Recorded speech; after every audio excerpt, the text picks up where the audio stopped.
From Gimlet, this is Reply All. I'm Emmanuel Jochi. And I'm Alex Goldman. Alex, we're back, mate. Yeah, I feel like not working on stories for a couple months gave me like an incredible reserve of story energy, and now I'm getting to expend it all in the world, which feels awesome. Yeah, no, and that is why you are going first. Yes. So today's episode, I'd actually call it an experiment as opposed to a story. Okay, color me intrigued. So there's a reporter. Her name's Ashley Feinberg. She's been on the show before. We talked to her about her uncanny ability to find secret social media accounts of like powerful government figures and celebrities. Yeah, she makes us look like we have absolutely no idea what we're doing on this show. Yeah, she makes us look real junior varsity. But I wanted to talk to her because she had recently started a newsletter on Substack called Trashberg. Hey, Ashley. Hey, how's it going? Good, how are you? And I wanted to talk to her because there was an article on there a couple weeks ago that was just like this brilliant and deceptively simple idea, which just had to do with like the weird shit that she Googles. Okay. I remember it was like years ago when I like first realized that like Google was saving every single search I'd ever made in like this like itemized list that you could just like go through at any point. And I started looking at like searches from like years and years ago and was just like like taken aback by like how much I remembered like why I had like searched the term like fish penis or like some other thing like 5 years ago. Why had you searched the term fish penis? Well, there was a thing a few years ago. Remember about the guy having sex with the fish? Do you remember this? No. Don't worry about it if you don't. Yeah. Guy having sex with a fish? Yeah. And so I just, I've like always had it in the back of my mind that I like just like wanted desperately a reason to like search through other people's search histories because I feel like it's like very, it's the same sort of like unguarded sort of thing they're doing when they think no one who is judging them is watching them. Like I feel like it's just like a very illuminating window into like a person. I mean, the thing that I find so funny about the idea is that it's like is the like lack of context that it gives. Yeah. You know, those sort of like comedy of errors movies where like a person gets in a compromising position where it looks like they're cheating on someone else and they're like, Yes. no, wait, I can explain. Yeah. So Ashley has this idea. She wants to go through other people's search histories. And she's like, okay, if I want to go through other people's search histories, it's only fair that I let someone go through mine first. So she got a friend of hers, a reporter for Wired, whose name is Kate Nibbs, to go through 2 weeks of her Google search history. Okay. And the article that came from it was just like so funny. It was like very vulnerable and weird. Like she was searching for things like ancient Goths, the Maine Nazi doctor, Jesus furry Trump, Barbara Bush cell phone. Wait, Jesus furry Trump? Yeah. It's just like this weird window into like what is on people's minds and how they use the internet. Right. It's like a little record of just like every random small thought you've had, like when you sort of like roll over in your sleep and you're like, what's that thing? And so with Ashley's blessing, we have a new segment. Our producer, Anna Foley, agreed to join, not to share her search history with us, but to sort of be like the lifeguard, keeping us from like swimming out too far into weird internet waters. And I don't know if they're all going to be like this, but I just want to caution, this one feels very much not for kids. So if you have kids listening, it's just like gross internet stuff. Maybe they can sit this one out. Okay. Well, let the gross internet stuff start. Let it begin.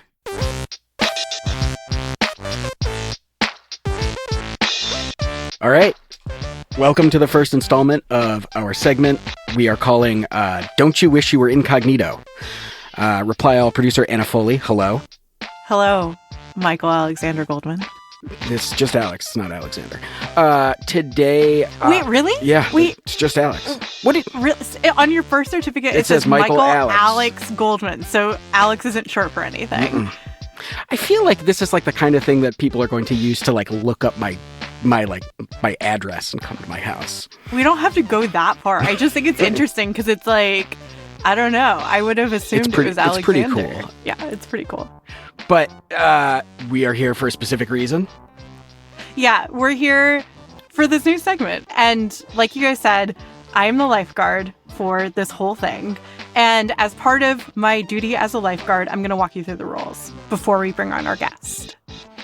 Number 1 is no editing, deleting, or studying your searches before handing them over to the other person. Number 2 is you can't just give like a single page of Google search results or YouTube search results. It's got to be like a week, like a lengthy period of time. Mm-hmm. The third rule is that me and the rest of the Reply All team will have access to both yours, Alex's, and the guests' Google and YouTube search results. And then basically all we're going to do is talk about a bunch of the different searches that you guys find funny, interesting, whatever. All right, let's do it. And obviously, in order to get this thing started, we need to invite on our very first inaugural guest. The first guest is Katie Notopoulos, who is the senior tech writer at Buzzfeed News and was on an episode of the show a couple of years ago. She was the author of this incredibly difficult to read list for many years called The 50 Worst Things on the Internet. So I think that she goes pretty deep as far as searches go. Okay, let's do it. Geez, here she is. Hi, guys. Hey, good morning. I have like a little bit of a technical lag where I got a new computer and I like mostly use my work computer, and so I have forgotten the password to log into my. There we go. There. So, Alex, Katie, ready to give this thing a try? Yes. Okay. So Alex, have you done this with other people yet? No. This is our maiden voyage. The first thing I'm curious about is just like, we asked you not to really look at your search history, but you had to like compress it into like a PDF or whatever to send to us. Mm-hmm. So like you must have seen some stuff. And I'm curious how it felt, the little you saw. What did it feel like when you were looking at it? Ooh, bad. Yeah, it made me sort of think of like the different levels of like what's embarrassing here, right? Like there's like one level that's like, did I Google like, what's this rash on my butt kind of thing, like something that might be like truly embarrassing, like very obviously embarrassing, like a weird medical thing. But then I feel like I was trying to think of like what actually feels like it would be super embarrassing. I think that some of the things that I would find really embarrassing would be like Googling the name of like acquaintances or something that would make me feel so socially awkward, which like I'm sure I definitely do. And everyone does, but it makes you feel like you're a creep. The other thing I felt embarrassed by, which I was not expecting, because it's like totally something I do all the time, is like, I watch a lot of fucking dumb top 10 horror movie videos. I observed some of that. Oh no. I mean, I guess, yeah, I just want to say, Katie, I think you sent like 20 pages of your Google search history and like 10 of your YouTube history. Alex, you sent like I sent over 100 90 pages. I sent like 100 something. Yeah. So there was a lot more I just wanted to be thorough. Through. The YouTube thing is interesting. I mean, it made me, and I haven't looked at mine, although I know already what is going to make me like actually feel really bad about my YouTube history, which is that it's going to reveal how much I've let my child watch YouTube, which is not something I'm proud of. Yeah, I understand that. I think we should go ahead and get started. Okay. Alex, which of Katie's search history items do you want to talk about first? A lot of your YouTube searches seemed like they were for kids, but there were like a couple that there were a couple in particular that I was like, are these for kids or are these for Katie? And if they're for kids, like, what is the deal? And like the first searches I wanted to ask you about, because you have tons of them, are for Nerf gun videos on YouTube. Yeah, that's a sore spot. First of all, what are they? What are these videos? So I have a almost 5-year-old son, and he absolutely should not own a Nerf gun, nor should he watch videos about Nerf guns. But those two things are the only thing that he desires in this world. Does your son have Nerf guns? You're a reasonable person. You would be like, no. Yeah, Is he aware of the concept of Nerf guns? He has a gun. He has a Nerf gun. He has a gun. You need to clarify, Alex. You need to say Nerf gun. He has a handgun. No, he has a. Like there was a point at the beginning of the pandemic where I think, everyone was like a little bit like, hey, it's pandemic. I guess we'll let the kids watch as much screen time as they want. Harvey was watching a movie every afternoon when the pandemic started. And like I had a new baby at the time. Like I had a baby in May and was like, here, just take an iPad and you can watch YouTube. I don't care. And that's where he first like started watching this Nerf Patrol stuff. Yeah, I saw a lot of Nerf Patrol. What is Nerf Patrol? It is like literally the worst thing on the internet possibly. Like if I could ever make like a 50 worst things on the internet, it would be just all Nerf Patrol videos. It's like, it's one of these videos of like, it's a family that like makes videos of themselves, like acting out scenes, shooting Nerf guns at each other. And once I like realized what it was, I was like, okay, actually that's banned. No, you cannot watch this. There were like so many. Can we watch one? Nerf Patrol battles the dodgeball guy. I think the setup here is that like something bad happens at the playground. Hey, like there is a bully. Coming. The dodgeball guy is mean. Oh, you're gonna play dodgeball. Ah! Oh, it's like a grown-up hitting a kid with a ball. Where are the Nerf guns? They show up a little bit later. I mean, this, you know what it's like? It's like, in a porno, there's the setup of like the guy delivering the pizza first. This is the pizza. Okay, so let me skip ahead. Pitch it. Okay. Oh, it's Chucky. It's Chucky doll and the Joker playing baseball. What the fuck is going on? What? I mean, this is like a classic example of like the plot makes no sense. It's purely just Hey guys, like wanna play dodgeball? signals of things that kids are interested Okay, in. Like sure. mean guy playing dodgeball, You missed. Joker. I'm gonna skip further in this thing. Nerf Patrol, what's your emergency? So that's Nerf Patrol. Hello, Nerf Patrol? It's the Joker. This kid There's this sitting guy at a in the park desk bullying chair. and hurting He's people wearing a with the policeman's dodgeball. uniform, and behind him is an arsenal of Nerf Yeah, weapons. he bullied me too. Can you come down here and help us out? Okay, I'll be down there. It's like the worst dregs of like kid bait YouTube. So it exists in this sort of liminal universe. I spoke to someone else who makes Nerf gun videos because I was sort of interested in possibly doing a story on it. They have to like exist in this like tension of they don't want to make their videos so family friendly that they end up on the YouTube Kids app. Yeah, because they might not make as much money. Yeah. So they got to keep it adult enough to stay on adult YouTube, but they can't make it so realistic that it gets demonetized. Mm-hmm. But yeah, I feel like that the amount of like YouTube and especially like that kind of awful YouTube is like probably my most embarrassing, like deepest, darkest shame that will be revealed in my Google search. Well, I'm glad I touched on it right away. Okay, so Katie, what do you want to ask Alex about? Okay. Should it be a YouTube one or a search one? Whatever you want. Let's do search one. I think Alex's Okay. search are more prolific. Yeah. Oh, I'm starting to feel a stomach ache.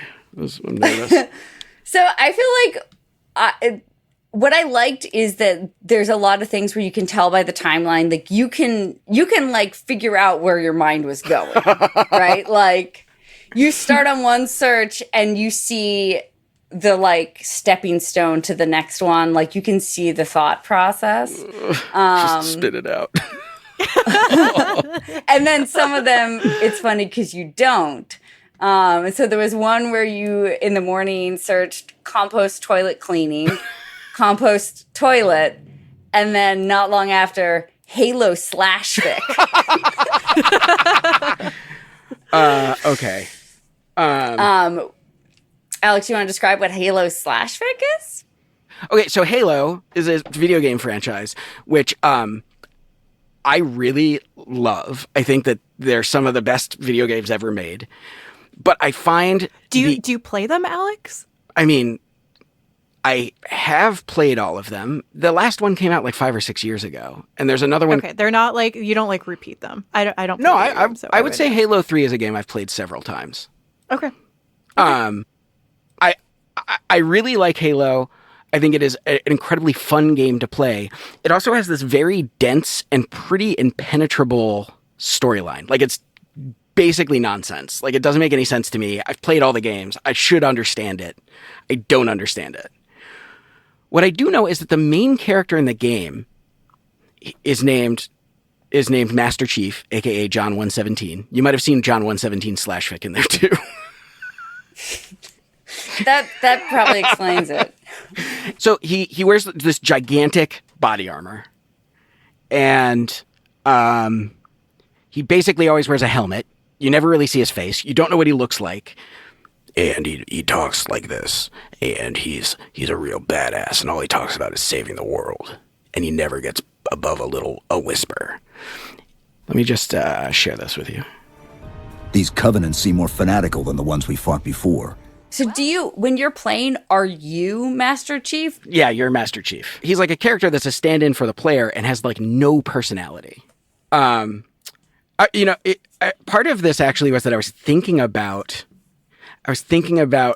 a conversation I had with Ashley Feinberg, actually, where she was talking about Rule 34, this notion that, like, if it exists, there's porn of it, right? /fic is just fan fiction that is pornographic or that is sexual in nature, right? Is Slash, though? I think Slash is specifically gay. Is it? I think so. I think canonically it is, although, like, it's the, it's the traditional, like, Spock and Captain Jim. Huh. But that would still make sense in the Halo universe because it's mostly, like, macho Marines running around. And I was thinking to myself, like, I know that Rule 34 says there's porn of everything on the internet, but there can't be, like, this character's such a blank slate that it can't exist. Like, what are they going to write about? How are they going to give character to this, like, absolute absence of character? Mm-hmm. And what did you find? I found a lot, actually. Like, there's tons of stories about Master Chief having, like, romantic relationships with people, with aliens in the story, with characters from other franchises. And, like, they did, like, I read some of it. I read the naughty parts, basically. And they did give, like, they made Master Chief way more interesting than he is in the game. Like, he had longing, he had love, he had feelings. And, he was way more complex than just being like a genetically modified super soldier that was conscripted by the United Nations Space Command into a war with aliens called the Covenant. So you didn't see actual, like, were you looking for pornographic images? No, or like I wasn't. Stories? I was just looking for stories, but I guess now I'll see if there are pornographic images. I have to imagine that there's going to be some pornographic images out there. Master Chief Halo Rule 34. Yeah, hit that image search button. So far I'm seeing like, I mean, the thing that's funny, since he never takes his helmet off, it's like buff oiled dudes wearing a space helmet. Are you on rule34.xxx searching? No, is that a thing? Oh yeah. There's several sites that are like that are specifically niche for people searching, such as yourself. There's oh no. Oh no. What did you see?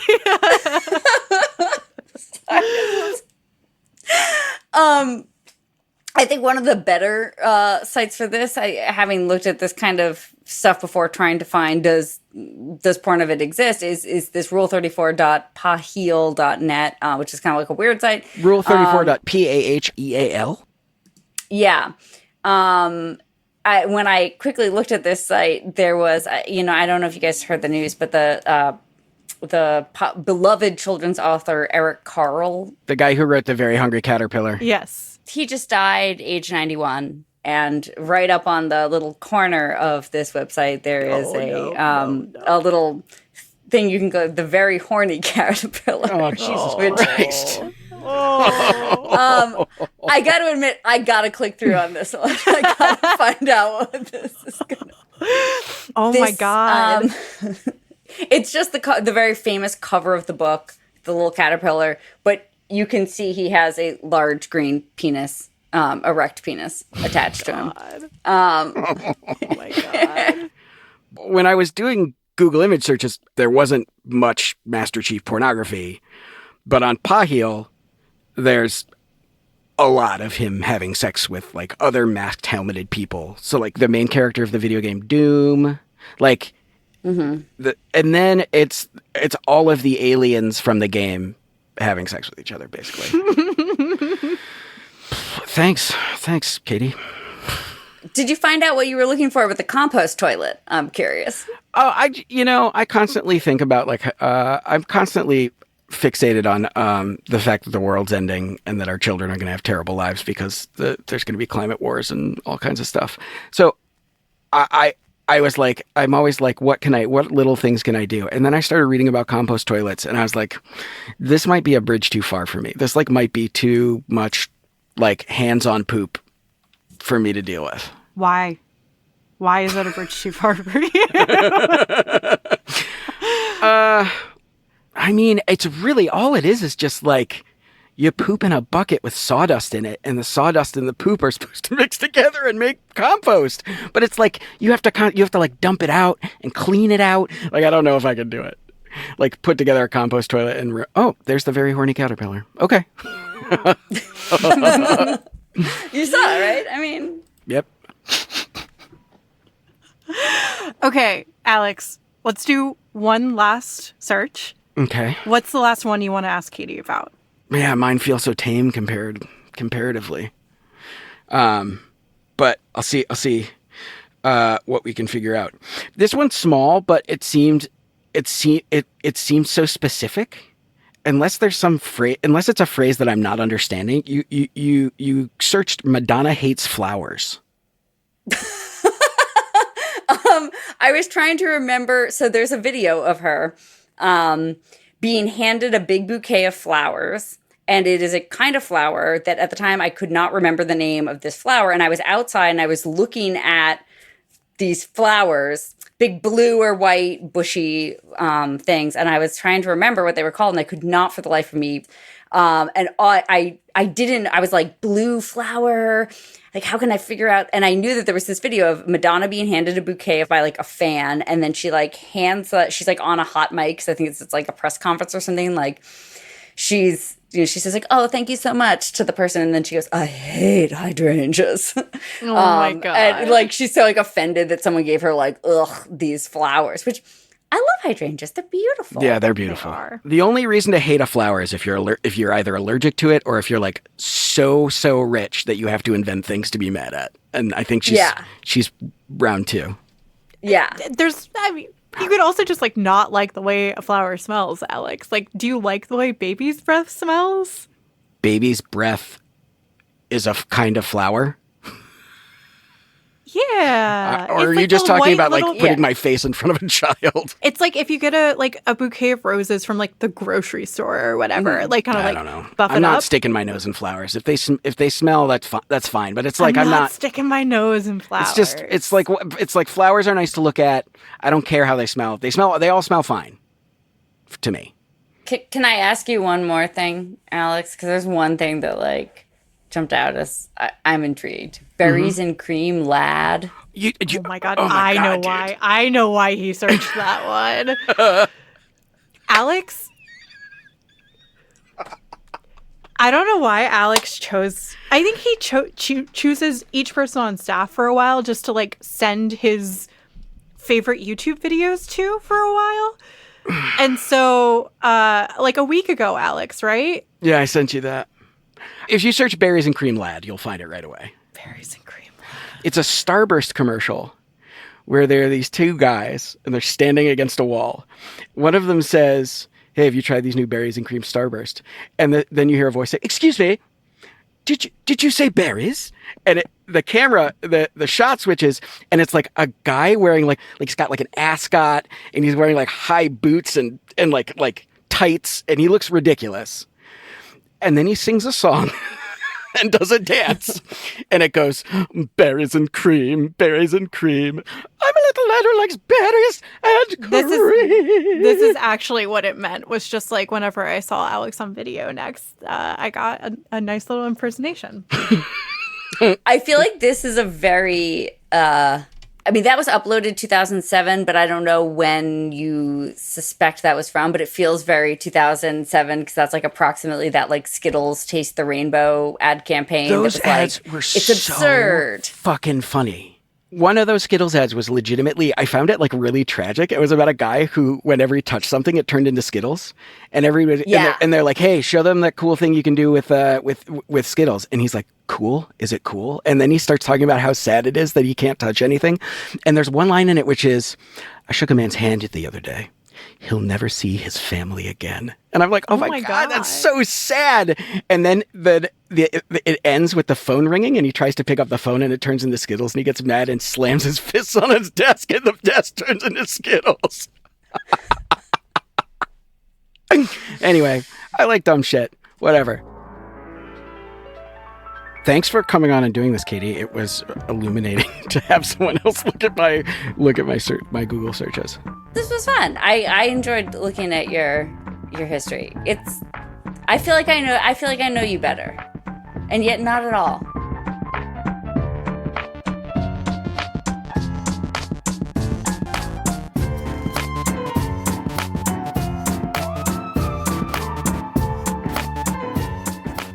After the break, Alex considers leaving his attic.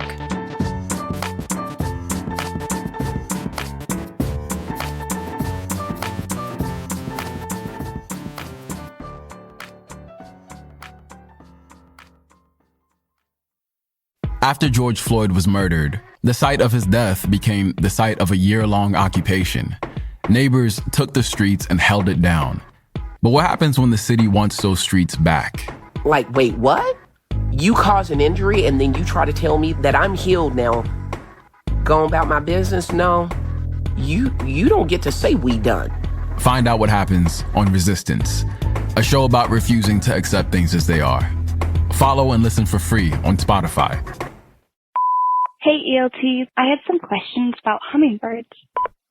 I'm Jorge Just, guest host of Every Little Thing, the show that answers your burning questions like, are hummingbirds really as sweet as they seem? They try to stab each other, they try to bite each other, and it's pretty intense. These little criminals stab each other. Yeah, exactly, so they sword fight with their beaks. Find out more about these cute little murder birds on Every Little Thing. You can follow and listen for free on Spotify. Hey, Reply All listeners. Spotify has a brand new feature to make sure that you never miss a new episode. If you're already listening to us on Spotify, simply go to the show page and tap on the little icon that looks like a bell. Once it turns green, you'll get a message every time we have a new episode out. If you aren't listening to Reply All on Spotify, take a second to download and open the Spotify app. It's free, and search for Reply All. Once you're on the show page, click that bell icon to get notified of new episodes. You can listen to all of our episodes free on Spotify. Thanks so much for supporting the show.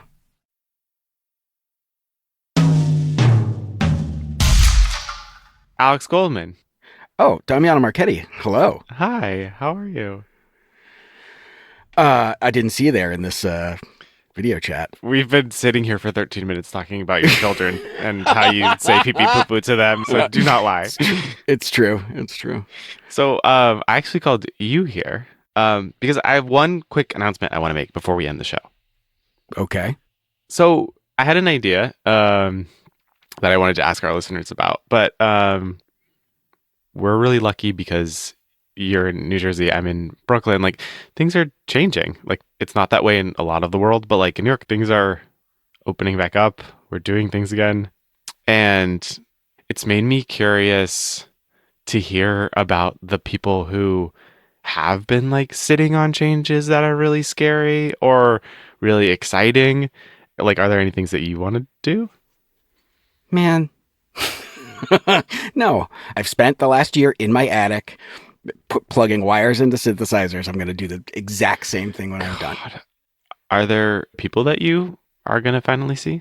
I mean, I didn't get to, I haven't been able to see my mom. She turns 80 this year. Yeah. And so, you know, I don't think she listens to the show, so I can say that I'm trying to plan like a birthday party for her.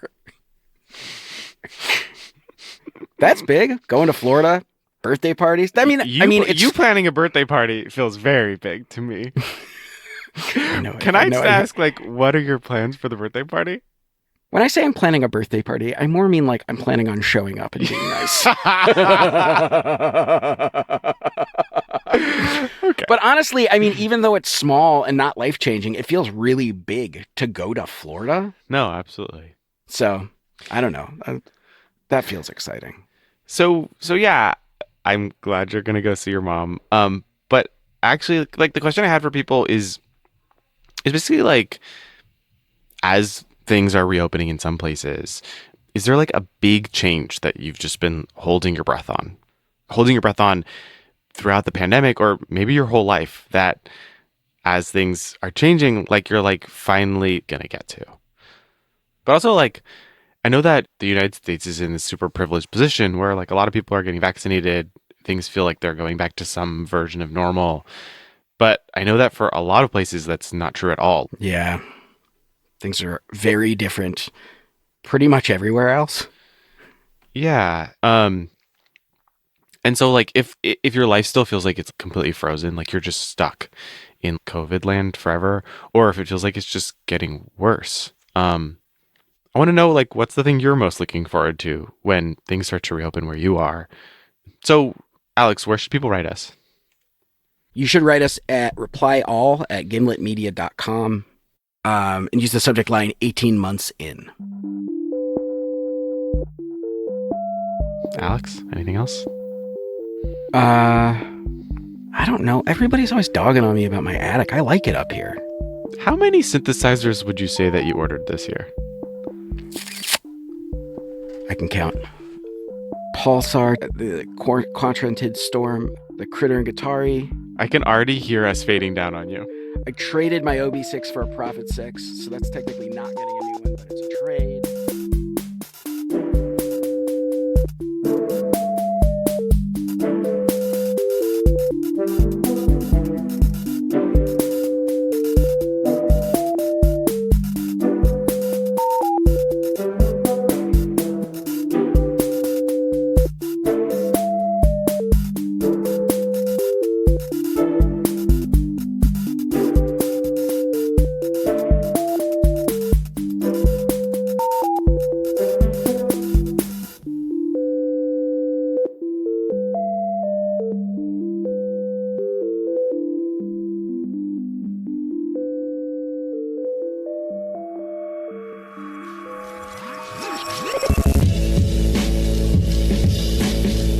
This episode of Reply All was produced by me, Lisa Wei, with Fia Benin and Anna Foley. It was edited by Tim Howard. Additional help from the rest of the Reply All crew, Hannah Chin, Damiano Marchetti, and Jessica Young. We're hosted, of course, by Alex Goldman and Emmanuel Jochi. This episode was mixed by Rick Kwan, with fact-checking by Matthew Brown. Music in this episode is from Breakmaster Cylinder, Mariana Romano, and Alex Goldman. And our theme song is by the mysterious Breakmaster Cylinder. Special thanks to Ashley Feinberg. You can subscribe to her newsletter at trashberg.com. That's trash, BERG.com. Also thanks to Paul Kowski, Jennifer Shippon, and Eric M. And we really want to give a huge shout out to our outgoing intern, Navani Otero, who has been amazing. And that brings me to the fact that we're actually looking for our new intern. We're hiring for both a fall 2021 intern and a spring 2022 intern. If you'd like to apply or read more about the job, go to replyallshow.com/internship. Thanks for listening, and we'll see you in 2 weeks.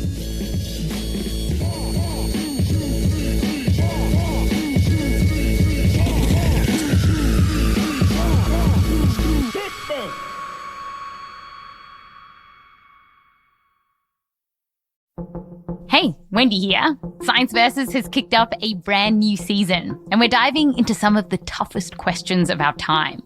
Like, is being fat actually unhealthy? All those old art paintings of the really fat women who were just hanging out, appreciating their cellulite. You know, that's beautiful. It's healthy fat. We'll look at whether therapy really works. And the guy his whole expression changed. His face changed. His jaw dropped. He goes, "What kind of treatment is this?"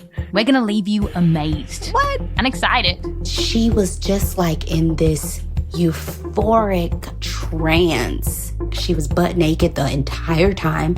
Oh, it gives me chills thinking about it. This season tackles chronic pain, work, childbirth, and so much more.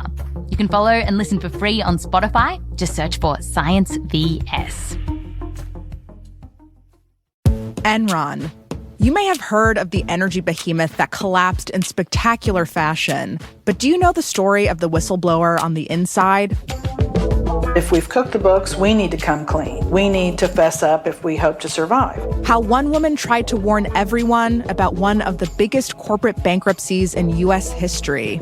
Join us for this episode of Not Past It, out now. Follow and listen for free only on Spotify.